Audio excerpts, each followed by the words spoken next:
We welcome you to our studio, Learn Urdu with Ghazanfar. So let's quickly move on to today's topic, which is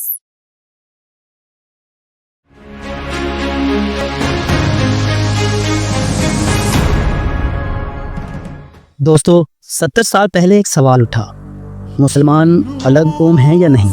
ये सिर्फ एक सवाल नहीं था, ये तकदीर का इम्तिहान था। अगर जवाब नहीं होता तो आज पाकिस्तान ना होता। लाहौर के मैदान में ये फैसला हुआ, कायद आज़म की आवाज़ गूंजी, हम एक अलग कौम हैं और हमें अलग वतन चाहिए। उस लम्हे तारीख का धारा बदल गया, कुर्बानियों का सैलाब आया, खून, हिजरत, आंसू और बिलाखिर पाकिस्तान वजूद में आया। आज सवाल ये है, क्या हम उस कुर्बानी के अमीन हैं? क्या हम वाकई एक कौम हैं? ताकि तारीख की ये रोशनी हमारे मुस्तकबिल को रोशन करे। तश्कील पाकिस्तान 1707 में दिल्ली का बादशाह औरंगजेब आलमगीर दुनिया से रुखसत हुआ। तख्त व ताज बाकी रहा, लेकिन हकीकत ये थी कि हुकूमत की ताकत ख़त्म हो चुकी थी। दरबार कमज़ोर हो गया, उमरा ऐशो आराम में डूब गए, अवाम बेसहारा हो गए।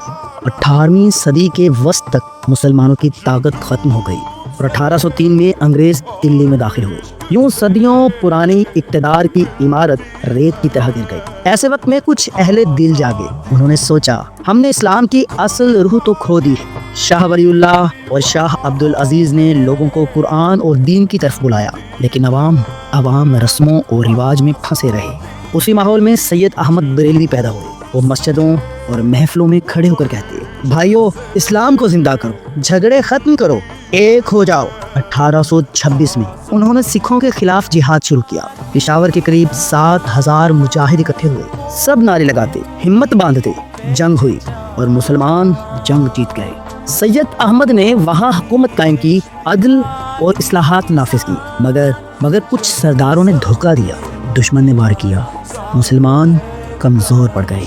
6 मई 1831 को बालाकोट में सैयद अहमद बरेलवी शहीद हो गए। सबक ये है कि इत्तेहाद ना हो तो बड़ी से बड़ी कुर्बानी भी ज़ाय हो जाती है। सोचें, अगर आज हम एक ना हुए तो क्या अपनी बका बरकरार रख सकते हैं? वक्त गुजरा और सर सैयद अहमद खान सामने आए। वो देखते कि मुसलमान शिकस्ता दिल हैं, तालीम से बेबहरा हैं, तालीम से दूर हैं। वो कहते, अगर हमने तालीम ना हासिल की तो हमेशा गुलाम रहेंगे। उन्होंने अलीगढ़ कॉलेज कायम किया, नौजवान पढ़ने लगे। हाली ने शायरी की, शिबली ने तारीख लिखी, मोहसिनुल मुल्क और वक़ारुल मुल्क ने रहनुमाई की। सब ने कौम को जगाया। सबक ये है कि तालीम और मेहनत ही कौम को जिंदा रखती है। आप सोचें, अगर आज हम तालीम छोड़ दें तो क्या तरक्की मुमकिन है? हरगिज़ नहीं। फिर इसी दौरान एक और आवाज़ उभरी, अल्लामा मोहम्मद इकबाल की आवाज़। वो जलसों में कहते, मुसलमानों, कुरान को थामो, इश्क़े रसूल सल्लल्लाहु अलैहि वसल्लम को अपनी ताकत बनाओ।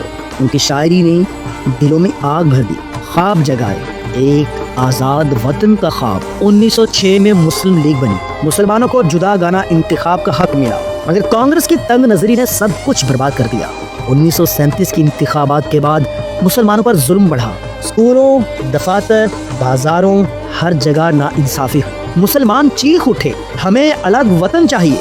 23 मार्च 1940 लाहौर के जलसे में करारदाद पाकिस्तान मंजूर हुई। कायद आज़म ने कहा, मुसलमान एक अलग कौम है, हमें आज़ाद वतन चाहिए। लोग खुशी से नारे लगाने लगे। फिर कुर्बानियों का तूफान आया, कोई अपना घर छोड़ता, कोई जान देता। लाखों शहीद हुए, लाखों बेघर हुए, मगर हिम्मत न हारी। 14 अगस्त 1947 को पाकिस्तान बन गया। एक नया वतन, एक नई सोच। दोस्तों, ये सब कुछ हमें क्या बताता है?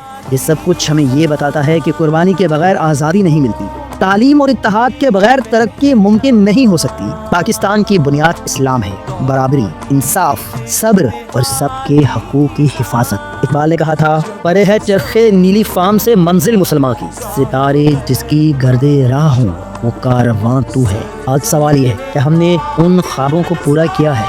क्या हम इंसाफ, तालीम और इत्तेहाद की रविश पर चल रहे हैं? दोस्तों, ये सब हमारी तारीख है, इससे सबक लेना हमारा फर्ज है। आइए हम सब मिलकर इल्म हासिल करते हैं, एक दूसरे का सहारा बनते हैं और पाकिस्तान को वो मुल्क बनाने की कोशिश करते हैं जिसका ख्वाब इकबाल और कायद ने देखा था। اگر آپ کو یہ معلومات پسند آئی ہوں تو میرے channel learn Urdu with Ghazanfar کو ضرور سبسکرائب کیجیے گا تاکہ ہم ساتھ مل کر تاریخ سے سیکھیں اور مستقبل کو بہتر بنا سکیں۔ فی امان اللہ۔